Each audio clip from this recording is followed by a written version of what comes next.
probably thinking about buying a home. Maybe it's your first home, or maybe it's been a decade since you bought your last one. Here's the truth. The process has changed. Forms are different. The rules about who pays the agents have changed.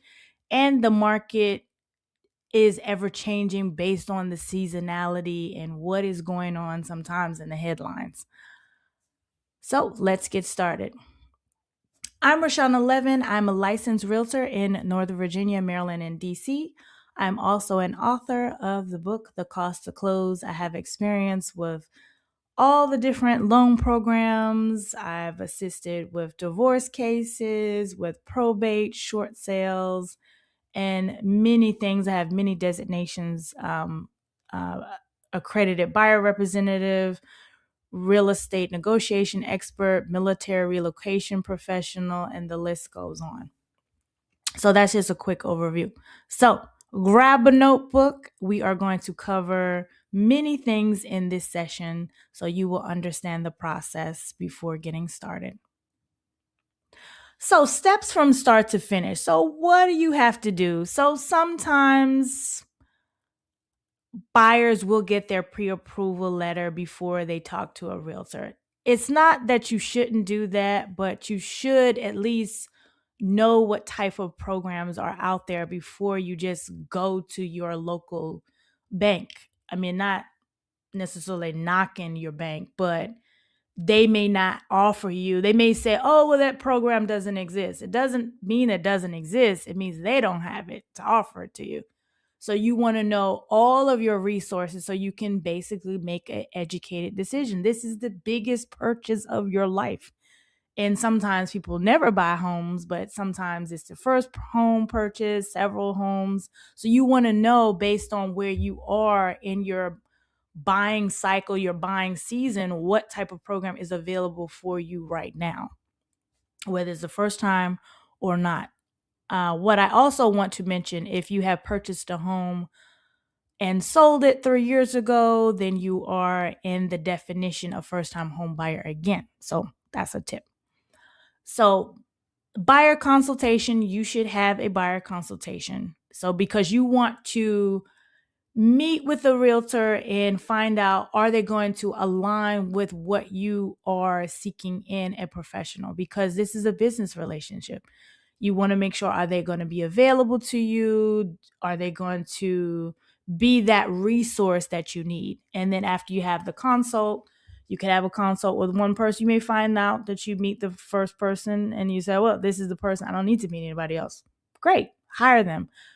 In order to hire them, you will have to hire them based on, especially if you're in my particular area, you may be looking at this if you're in another state, but if you're considering multiple states, you'll need agreements in all of those states. In my particular area, you would need one. If you're considering Virginia, Maryland, and DC, then you will need 3 different agreements because they're all different. Because if you're considering all of those things, you have to hire that person in those particular areas. So then you get your pre-approval letter. You can get one or a few. I would recommend you get 2. And most of the time, I mean, you don't need 10 pre-approval letters. What you want to do is you want to see, okay, well, who has the program? Because especially if you're in a first-time home buyer program, your interest rate is not going to change. What you're looking at is how much is this going to cost me based on, okay, the lender fees and all those kinds of things. That's what you want to know, because you need to get a clear cut as close as possible of how much this deal is going to cost you, because you have to know whether you have enough money to actually close at the end. And your negotiation power is like, well, how much are you going to ask the seller for? Can you ask them? What is it going to look like? So then after you get your pre-approval letter, then you go on your showing appointments. And one thing I want to mention about pre-approval letter, it's not necessarily say, okay, well, the lender says, okay, you're approved for $500,000, for example. You want to know what that payment looks like based on this interest rate, not necessarily the sales price amount. Because you say, oh, well, yeah, I'm got approved for $800,000. But if you don't like that payment, then that doesn't really matter. It's like, well, what's the payment? What's the sales price based on the payment you want and based on the home type? Because $500,000 in a condo is probably not going to be the same thing in a townhouse because of condo fees and whatnot. So then after you find the home of choice, then you would submit an offer. You may have to submit one. You might get lucky and get the one, and then that's it. But you may have to submit more than one. So get ready.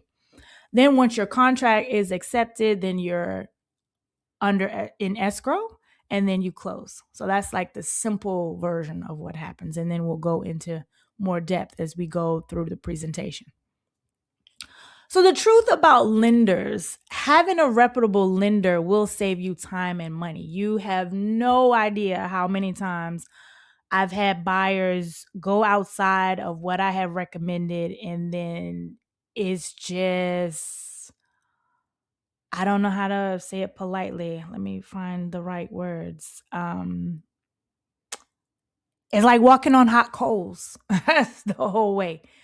And you just don't want drama. You want the experience to be as smooth as possible. It's already, sometimes a nail biting event because you're thinking like, oh, well, am I doing the right thing? Am I buying the right house? So you don't want that to be an element of anxiety into the already anxious situation of buying a house. So that's that. So now let's talk about mortgages. So you have 4 different types of mortgages. So you have FHA, you have VA, which is only for veterans. You have USDA, which you only can purchase in a rural development area. It has to be zoned based on the address. In some areas, you actually be surprised that are considered rural still, but you have to look up every address and make sure. So you can get approved with USDA, but know that you will be limited on where you can purchase. And also conventional loans.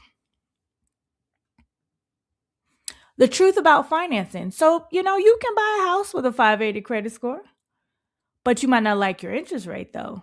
And also with a 580 credit score, I do know lenders that have down payment assistance programs with 580, but your rate is going to be higher. But you can do it. You can do it. There are ways around it. There is a plan for everybody. We just have to find out whether that plan makes sense for you. So now let's talk about the down payments with the different types of mortgages. So for FHA, you'll need 3.5% down, and there are down payment assistance programs that will take care of the 3.5%. So the down payment could be in the form of a grant. It could be in the form of a loan that you will have to repay back. For a VA, there's no down payment required, but there is what's called a funding fee. And the funding fee is going to be determined based on whether this is the first time you're purchasing the house or the second time. The second time, the fee is more than the last, and also whether you're active duty or whether you're a reservist. So those fees can change and vary. And if you're at least 10% disabled, the fee is waived, which will save you money there. USDA, there's no down payment with that. That's for the rural development loan. And for conventional, if you're a first-time home buyer, you have the opportunity to only put down 3%. If you are purchasing again, then you will likely be put in the category of 5% down payment. And for all of these, there are down payment assistance programs available. So these are a couple forms that I want to kind of review ahead of time, not go in depth with them, but things that you will see over the course of your transaction. So it's not the first time you're seeing them when you see them from your lender or other resources. So up first, we have your 1003. So this is a uniform residential application. So this is everything about you, your personal information, where you work, where you worked in the past, what's your income, what type of, are you a citizen, are you married, what's the social security number, what are your assets, all of those things, what are your debts. So everything is basic. So think of this as like a snapshot of you financially. So that's that. So that's what will come from your lender. A lot of times what will happen is you probably won't fill this form out like this. It will be on an actual online system. So you'll fill out an online application, and then they will input that into this document, and then you will sign this at the end. So then you will have your 4506T. So this is the request for getting your transcript. So you're giving the lender authorization to use this form to compare what you said on paper. So basically comparing, okay, if you said you made 100,000, okay, well, we want to compare. Did you really make that or did you make it up? So we want to compare those two things. Then you have your SSA 89. So this is the authorization for the Social Security Administration to verify your Social Security number to the lender. So they have a certain amount of time whether they have authorization to use this, and you would sign that form. So if you're purchasing a condo, the lender will request a condo questionnaire because they want to basically find out whether the community is stable. They want to know, okay, well, who's the management company? How many investors to owners are there in the community? And if those ratios don't align with what they need or what they want in a community, is it enough master's insurance policy on the building? Is the building being poorly maintained with maintenance? They want to protect the investment. They will deny the loan. So this is an important document. So you will have to pay for this up front. Your appraisal report. So what's the value? Okay, if the house is worth 500,000, well, I won't say worth, but if the sales contract says 500,000, the appraiser is going to go out, do the analysis. What's going on in the community? Is the neighborhood, is there growth in the neighborhood? Is the neighborhood declining? What's going on in the area? Is it near airport? Is it near noise? What's going on in the community? Is there oversupply? Is there undersupply? Are there a lot of short sales? Are there a lot of foreclosures? What's going on? Is the neighborhood stable in the area? And also, what's going on with the house? Is the house in good condition? Is there a lot of deferred maintenance? Because a lot of times an appraisal will come back. It's like, okay, well, we have value. However, the owner is going to have to do X, Y, and Z before the appraisal will be released. And then there will need to be a second inspection that will need to be done. So that's that. So closing disclosure, you'll get an initial closing disclosure, like of an estimate of how much your fees are going to be. So it's going to have your loan amount, your interest rate, your monthly principal and interest. Is going to show, okay, if you have mortgage insurance, it's going to say what your escrow is. That's with your taxes. Is going to talk about that. And then your closing costs, and then the amount cash to close. That's the amount that you actually have to bring to closing. So it's going to say that. And a survey, finally form that we'll talk about today is a survey. So the survey is basically saying what is going on with the property. Where's your property line? What's your boundary? Where your property ends? What's the frontage? Where's the garage? If there is a garage, where's the fence? Are there any special easements with the property? Do you have to go through your land before you go to the neighbor's house? So what is going on? What's the frontage? What are the actual rules in that? So you will get this. But I will say, if you get a survey, make sure that you get a survey that has this, what's called a survey with stakes. Because if you get this document, I mean, what does that really mean? It's like, oh yeah, that's where the house is. I mean, what does that mean? You want to have basically the stakes is with the flag. So you can say, okay, well, this orange flag, okay, this is where my property line is. So then you know that's where your property line is. Because otherwise you're just looking at a piece of paper. What does that mean? So then you know, okay, especially if you have a decent sized yard, okay, you don't want to encroach on your neighbor's yard, especially if there's no fence there, or if it is a fence there, you want to make sure, well, is this fence really supposed to be there? Not supposed to be there? You don't want to cut somebody's grass. You're not supposed to cut the grass. Don't want to upset the neighbors ahead of time. You just move there. So that's that.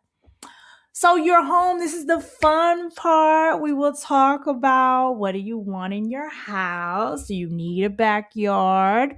What type of home do you want? Do you want a condo, townhome, single family, or you want a luxury house?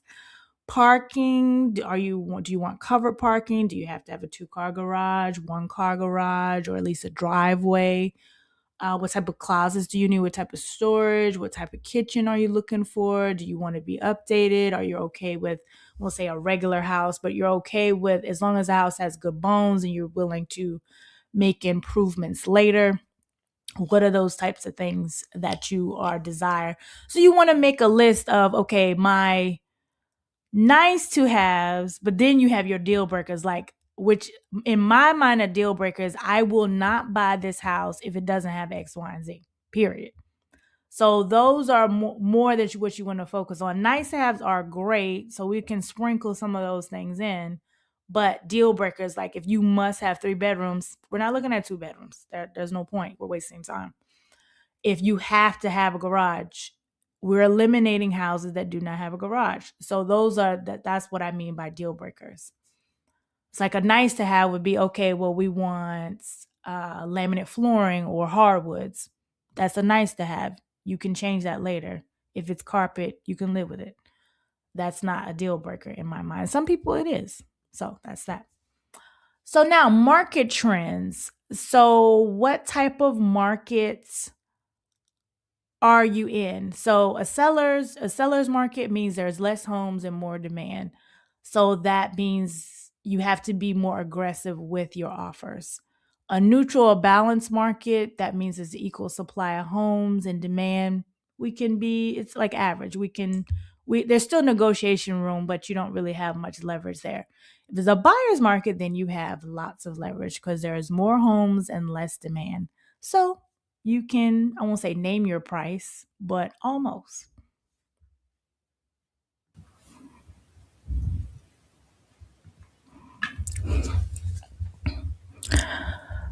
So the truth about real estate, the truth is that you'll never find a home that's 100% of what you want. You'll get about 75 to 80% of what you want, unless you're willing to compromise. And compromise could be changing the home type or raising the sales price. All right, let's talk about money. So, up first with money, we want to talk about earnest money deposit. What is it? Earnest money deposit, also for short, is also the acronym EMD for earnest money deposit. It's the amount of funds held in escrow that is credited towards your total closing fees, which includes your down payment and closing costs. This can be in the form of a personal check or certified check, or it can be also wired to the title company.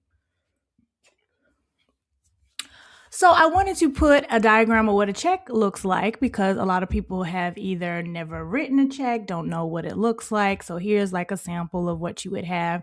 So you would have the date on the check, you would have paid to the order of your realtor will tell you where it needs to be endorsed to. Title company, more than likely, the amount of the check. In this case is $5,000. How to write the check, $5,000, which I'll show you based on what type of the amounts of your check. I'll show you what needs to be on it and how it needs to be written. And then you would endorse it at the bottom. So how much money do you need at contract time? So you'll need your earnest money deposit, inspection fees, and appraisal. So we're going to use the example of $500,000. So typically, earnest money deposits are 1% of the sales price. To make your offer stronger, you should submit more money, but we'll start with 1% of the sales price. So 1% of the sales price is $5,000. You're going to need your inspections. You shouldn't buy a house without having inspections done, but you could waive them. That's at your own risk. I would never recommend you do that. And inspection money, these are all funds that are actually going to be needed within the week of you actually being under contract. So home inspection, radon, termite, and then your lender is going to order your appraisal, and they will not order it until you pay for it. So on average, it may be $500, could be a little bit more, a little bit less, but typically on average, that's how much it costs. So total needed at contract time is $6,250. So now, how much is needed at closing? So your earnest money is not an extra cost. It's credited towards your closing. This is an estimate that you'll need to actually bring to closing based on if your down payment was 5% and average closing costs. This is just an estimate only. The actual amounts is going to depend on your loan type, your down payment requirements, and the location of where the home you're purchasing. So you need to contact your loan officer for a personalized breakdown of your closing costs. So the same sales price example, 500,000. If your down payment was 5% of the sales price, you would be putting down 25,000. Closing costs would be 20,000. So that's 4% of the sales price minus the earnest money that you had submitted at the beginning of the contract. So you would need 40,000. But keep in mind that there are solutions for the closing cost amounts and the amount that you need for down payment. So when we work together, we can find out what that solution is, whether it has to all come from you, come from a 401k, retirement account, or if you're selling a home, it can come from that. We can ask a little bit from everyone, possibly. So a little bit from the seller, maybe a little bit from this pocket over here, another area here. So now let's talk about escrow. So, steps to submitting an offer. So, next you will need your pre-approval letter. So, a lot of times your lender will give you the maximum amount. So, say it was 500,000, but the house you actually are looking at is, let's say, 460. So, we would get the lender to revise the letter to have it at 460, not necessarily 500, because we may need that leverage there. We don't want them to, if the house, especially we're trying to lower the price, if the house is really 500 and we're trying to lower the price, we might not want them to know the maximum amount ahead of time. Sales price, your earnest money, the amount that you're going to contribute. So the earnest money, it could be a little bit less than 1%. It depends on what the seller is willing to accept. You can offer that and see if they are okay with it. They may counter and say, well, we want more money held in escrow. So it just depends. Seller subsidy, how much are you going to ask the seller? Are you in that type of market where you could be, where you have to be aggressive? If you have to be aggressive, then you can't really ask for any seller subsidy. Ask the seller for buyer agent compensation to be paid partially or the full amounts. Are you going to pay part of it and have them pay part of it, or something of those lines? What types of contract contingencies are going to be in your contract, closing company and closing date, and also any other things that you actually want to contribute with the house. Actually, what's going to stay with the house? What's going to convey? Do you want a special lighting fixture? Do you want the TV in the house or whatever? So you want to put those things in there. So contract contingencies. So you'll have a home inspection. So the outcome with that is if there are anything discrepancies that you don't like, you'll ask for a repair or credit. Rate on inspection will be remediation or credit. Financing, if you get denied for the loan, you can get out of the contract. If the appraisal comes in low, then you will ask for a new sales price. If they don't lower the price, then you withdraw. HOA and or condo resale package, once you review it, if there are any seller violations, the seller has to do that. If there's anything in the package that you just can't live with it, you can get out within the deadline. Home sale, do you need to sell a home before you're purchasing this one? Put that in there. Post occupancy, does the seller need to do a rent back? That happens a lot, so I'll focus on that. So what that means is you would say you closed in January and the seller needed to stay until the end of February. So basically they are renting the house back from you for a particular time, and then you would actually take possession. You will have keys at settlement, but you actually take possession after they have moved out. So all contingencies have a solution to continue with the contract or end. So think of contingencies or if then this will happen. That's to sum up what that means. So in escrow, closing timeline. So you'll have your pre-approval, your showings, then your escrow, then closing. So the quickest closing that I've seen is 14 days after escrow. So if you found a home today, you're under contract, then you would close 14 days. But that means everything is rapid speed. Everything is in line. Everything was written ahead of time. Appraisal can get done. Wouldn't be able to do that with VA financing because you need at least 25 days, but typically 30 to 40 days for escrow. but you have to have the right lender and make sure that everything is working in order to follow that timeline. Closing. So, quick facts about closing: no closings on weekends or holidays. If you need a power of attorney, get that early. Ensure your driver's license is not expired or have an alternative for a driver's license. You can use your passport or anything else that's not expired, because you cannot close with an expired identification. Closing can be in a different location. So say you have a closing company and they're in my area, if you're in Alexandria and you want to close near the house, or you want to close at the house. I've had clients close at their house. I've had clients close at their office, but I need to know ahead of time so we can plan that accordingly and use a title company that allows that particular service and find out, do they charge for it. Funds for closing will need to be wired more than likely. A lot of closing companies want the funds to be wired instead of you having they won't allow a personal check, but a lot of times now they don't want to even have a certified check. So when is your first mortgage payment going to be due? So this is a quick chart. So if you're closing in January, your first payment will be March, because your payments are, your mortgage payments are paid in arrears. So that's how that works. So let's say you're closing in September, then your first payment is in November.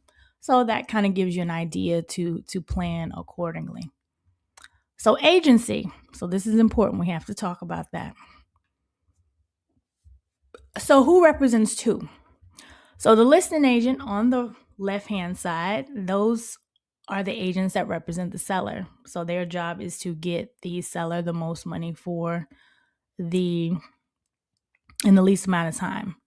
So then you have the selling agent, or also called buyer's agent. So that's me on the right. So my job is to represent you. And so then you have designated agency. So designated agency would be where if the listing agent, the house that you actually liked, was a listing agent at my particular office, either Falls Church or Alexandria. So that would be designated agency, because both realtors are underneath one broker that employs us directly. So that's that. So dual agency. So you see the photo of me twice. So that's would be, I've only done this twice in my career in 20 years. So this would be, I represent both parties at the same time. Wouldn't recommend it to everybody because it can be challenging, but that's that. I just wouldn't, because you can't represent both parties. So I would say no to that. So the truth about agency fees. So buyer agency fee must now be transparent for everyone in the transaction and must be placed in the sales contract to whether the seller or buyer will pay the fee. It's not required that the seller pays the fee, but the seller can pay the fee, if that makes sense. So that is all for today's overview of the home buying process. I hope you learned something. I hope it wasn't too overwhelming to you. If you would like to interview with me to see if it is a good fit to purchase your next home, you can schedule an appointment by scanning the QR code or give me a call at 240-284-4114. Make it a great day, and thank you for watching.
If you're thinking about buying a home now or sometime in the future, this video is for you.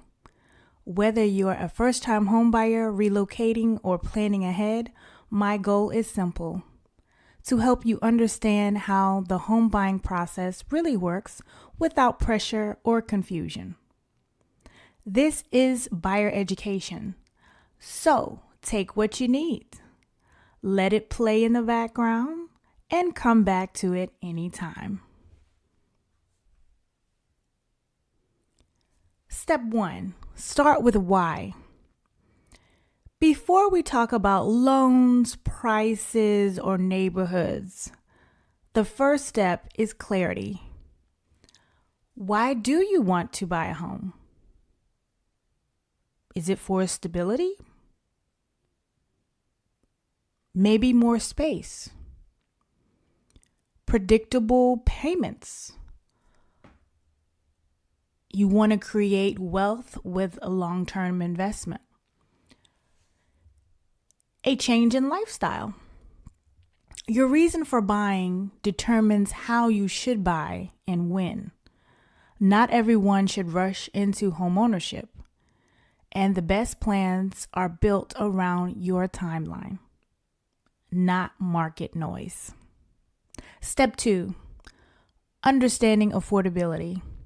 One of the biggest mistakes buyers make is focusing only on the purchase price. What really matters is the monthly payment, which includes the principal and interest, property taxes, insurance, any HOA fees or condo fees if applicable. If two buyers can buy the same price home and have completely different payments, not every person is going to have the same payment if everything is exactly the same, because nothing is exactly the same. Affordability is personal. It's not about the maximum you approved for. It's about what fits your lifestyle and comfortability. Step 3, pre-approval versus pre-qualification. You may hear the terms pre-qualified and pre-approved used interchangeably, but they are very different. Pre-qualification is a quick estimate.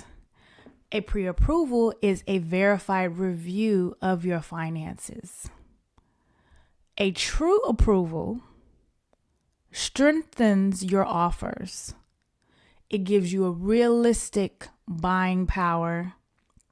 It helps avoid surprises later, because who likes surprises unless money's involved? Even if you're a year out, speaking with the lender early helps you plan for your future. Step 4, the home search.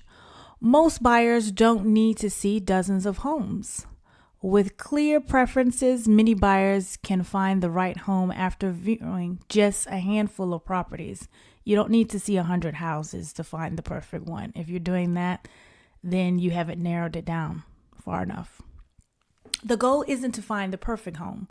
It's to find the right home that meets your priorities. Every home involves trade-offs. Knowing which ones matters the most to you will help the process move smoother and give you less stress.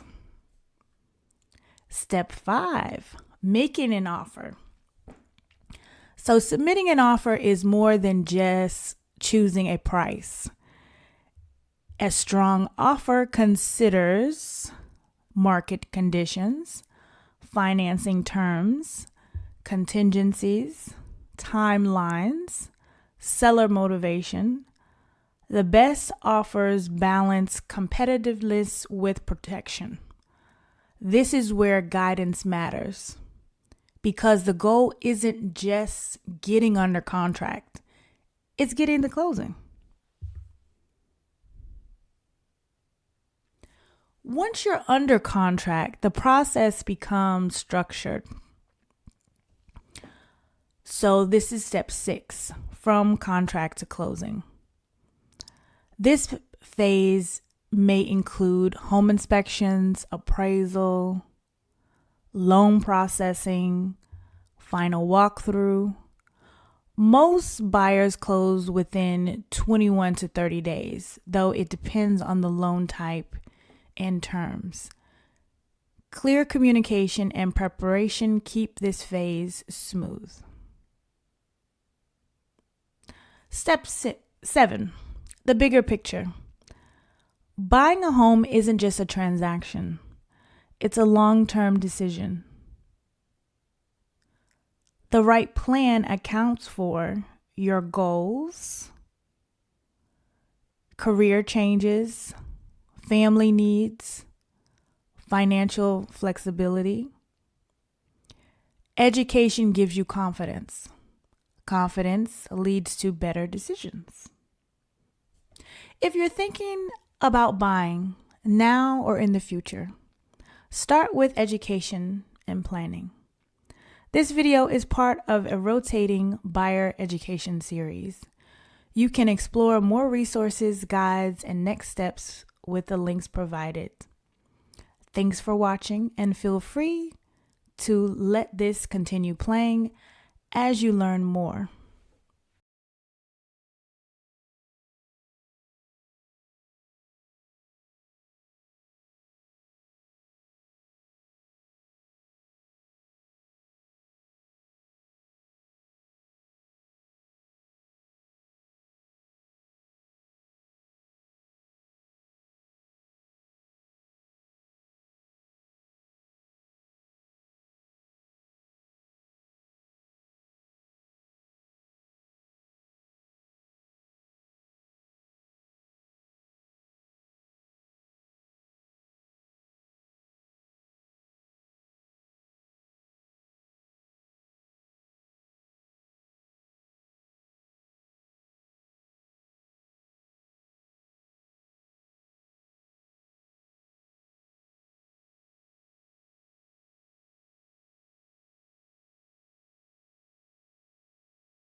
If you're thinking about buying a home now or in the future, understanding financing is one of the most important parts of the process. This isn't about memorizing loan programs or chasing interest rates. This is about understanding how financing works so you can make confident, informed decisions. Let this play in the background, pause when needed, and come back anytime. The role of financing in homeownership. Financing determines more than just whether you can buy the home. It affects your monthly payment, flexibility, and long-term comfort. Two buyers purchasing the same home can have very different experiences based on loan type, down payment, credit profile, and timing. The goal isn't to stretch. It's to build a plan that works for your life. Understanding the monthly payment.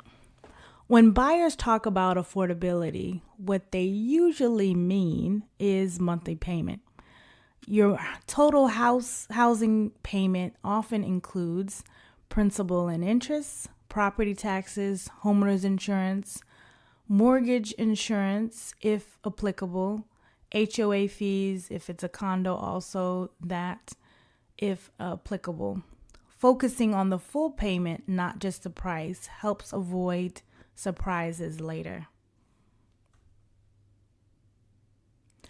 Credit scores, what really matters.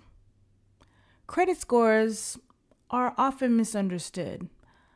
They don't just affect approval, they influence loan options and overall costs. Lenders generally look at payment history, debt usage, length of credit, credit mix. Improving credit is usually about strategy, not perfection. Even small changes can expand your options.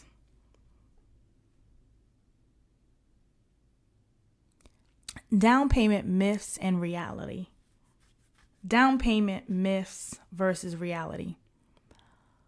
One of the biggest myths in home buying is that you need a large down payment.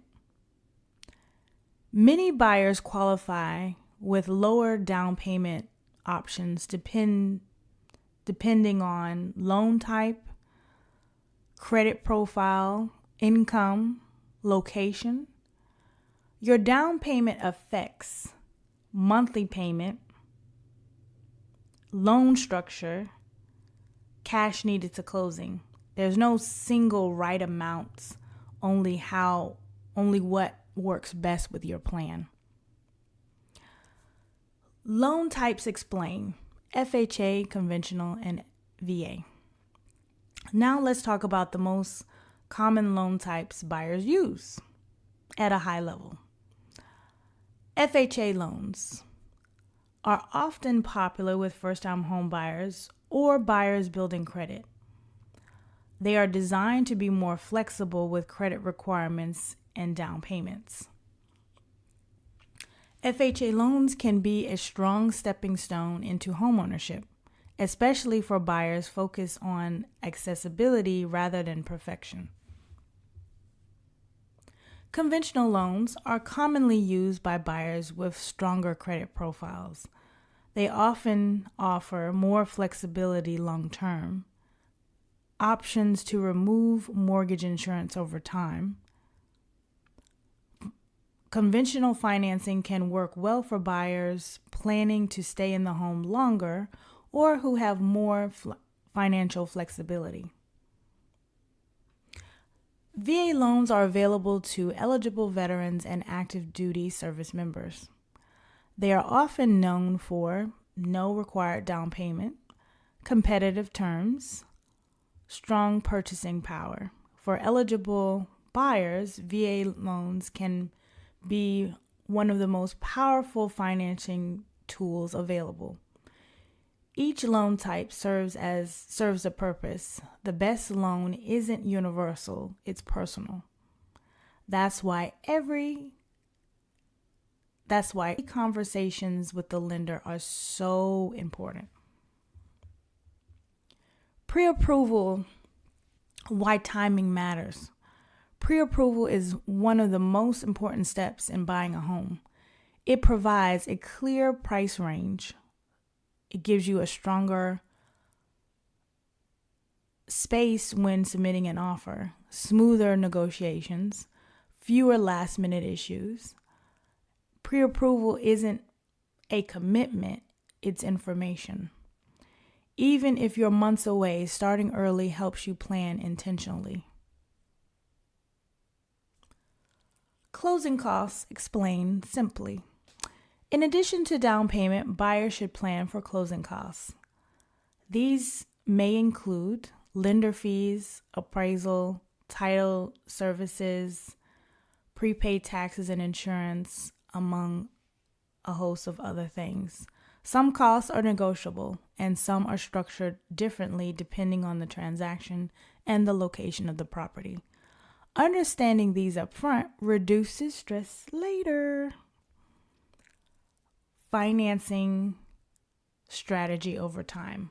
Financing isn't static. Buyers may refinance later, change loan structures. They can adjust as life changes. The initial loan gets you into the home. The strategy evolves over time, so things can change. The best plan leaves room for flexibility. Financing is one piece of the home buying journey, but it's a powerful one. This seminar is part of an ongoing education series designed to help you plan with confidence. Additional resources, guides, and next steps are available through the links provided. Thank you for listening, and feel free to continue playing.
If you're thinking about buying a home, you probably have questions, and you're not alone. This video covers the most common questions buyers ask throughout the home buying process. Though they're not all the questions, but there are a few that I thought that I should tackle today. There is no pressure here, just education to help you feel more confident as you plan.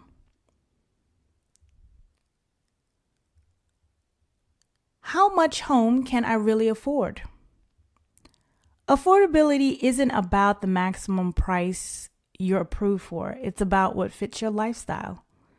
Your comfort level depends on the monthly payment, other financial obligations, your savings goals, lifestyle priorities. The right budget feels sustainable, not stressful.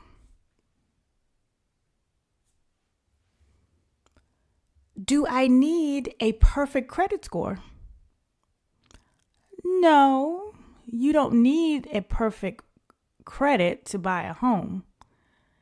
Many buyers qualify with a range of credit profiles. I've had clients that got approved with a 580 credit score. I've got clients approved with the 825 credit score. So it just depends on your credit profile. Many buyers qualify based on their complete scenario. What matters most is consistent payment history, manageable debts, a plan to move forward. Improvement is often possible with the right guidance. How much do I need for a down payment? Well, there's no single down payment requirement for all buyers.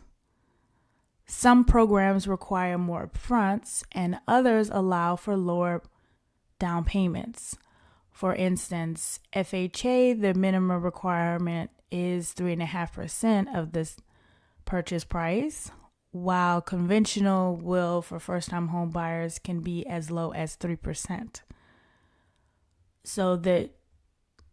And also for VA, there is no down payment required. And USDA is no down payment required. It's 100% financing. And there are many 100% financing programs within conventional and FHA and platforms, loan programs. The right amount depends on loan type, credit profile, long-term plans, your cash reserves, etc. It's about strategy, not just percentages. Should I buy now or wait? This is one of the most common questions buyers ask. The right time to buy depends on your readiness, not headlines. Readiness includes financial stability, lifestyle needs, career plans, personal goals. Waiting can be a strategy, but so can buying. How long does the buying process take? From pre-approval to closing, many purchases take about 30 to 90 days.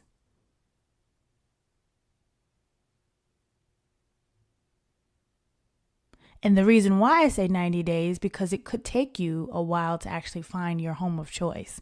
That's probably the longest part of the process, not necessarily the contract to close part. Though the timeline depends on financing, the market conditions, that's part of what I just said. If it's not a lot of houses on the market, then you're going to be fighting for the houses with bidding wars.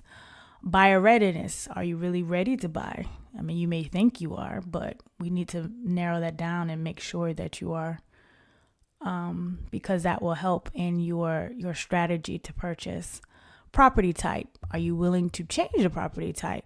If you want a townhouse, are you willing to go to a condo? Or if you want a single family, are you willing to get maybe a luxury townhome? Or are you you have to have a single family, which I get. You have to have what you want. You want to buy what you want. But then if it's not within budget, are you willing to change location? So what are you willing to do? Planning ahead creates flexibility. How many homes will I need to see? Most buyers don't need to see a dozen homes. With clear priorities, many buyers find the right fits after viewing a limited number of properties. Clarity saves time and reduces stress. What costs should I plan for besides the price?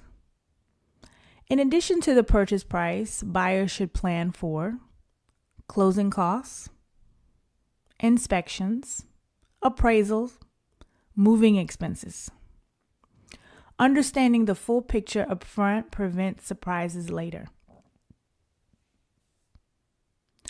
What happens if the inspection finds issues? Inspections are meant to inform, not to alarm. Findings can lead to repairs, credits, price adjustments, or in some cases, walking away. This is a normal part of the process. So there's no bad inspections, not a bad report. But if you can't live with those items, then you can walk away. That's why we have contingencies. Can I buy and sell at the same time? Yes, many buyers do. This requires coordination and planning, especially around timing and financing. And you need to have the right team that knows what they're doing. With the right strategy, both transactions can work together smoothly. Buying a home comes with questions, and asking them early helps you plan better. This video is part of a buyer education series designed to give you clarity and confidence. Explore additional resources and next steps using the links provided. Thank you for watching, and feel free to keep playing as you learn more.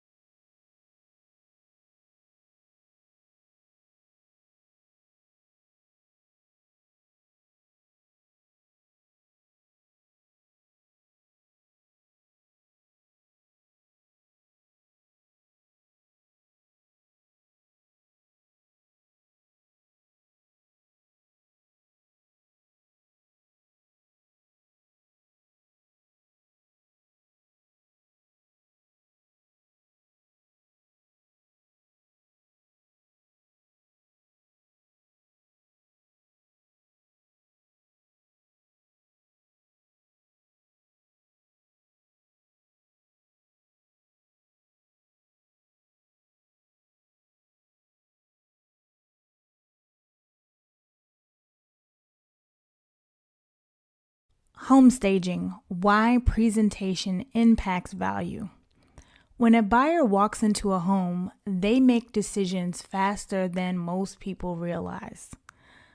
Often those decisions happen before they look at the price, before they read the description, and sometimes before they've walked through every room.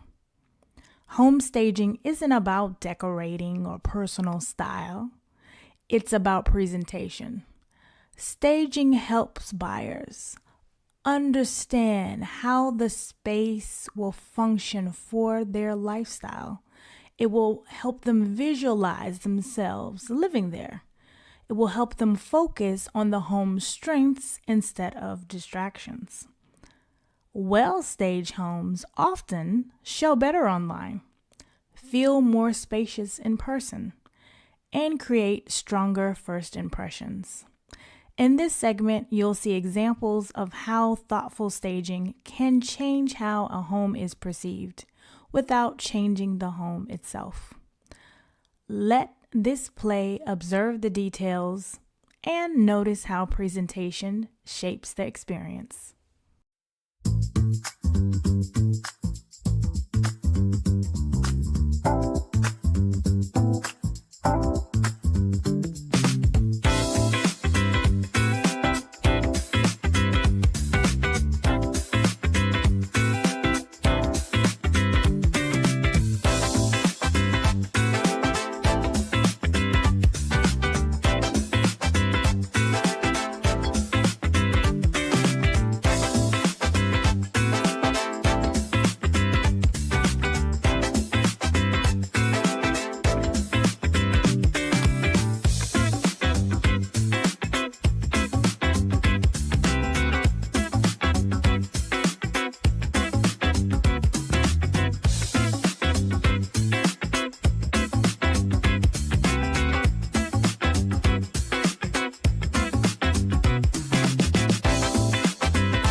Home staging isn't about making a home look perfect.